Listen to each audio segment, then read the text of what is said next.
យប្រែបែបណាឬគេមានលុយឡានមានទ្រព្យមានវីឡាឯបងនោះសាវ៉ាអូនដាក់ឈ្មោះឲ្យអរគុណដែលធ្វើសង្សារទាំងជីវ៉ាមិនស្នេហ៍មិនចាំបាច់អាណិតទេបងអាចរស់បានទោះបីមាននាងថ្មីទោះបងរស់គ្មានកល្យានក៏បងអាចទ្រាំរស់បាន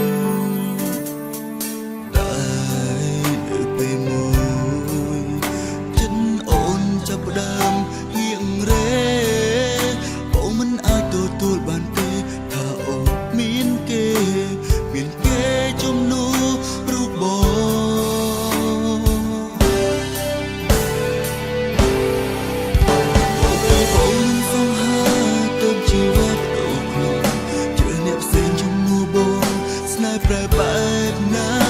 ឬគេមានលុយឡានមានទ្រព្យមានវីឡាឯបងនោះសាវ៉ា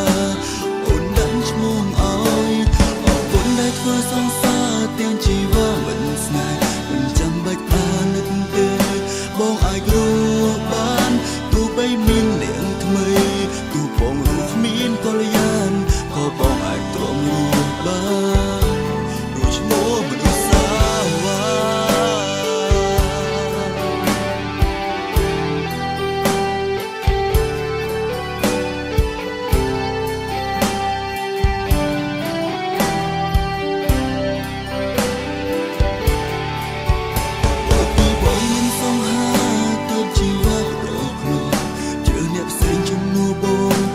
ប្រែបែបណា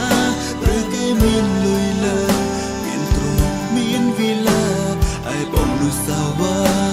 អូនដាក់ឈ្មោះឲ្យអរគុណដែលធ្វើសង្សារទាំងជីវ៉ាមិនស្នេហ៍មិនចាំបាច់អាណិតទេ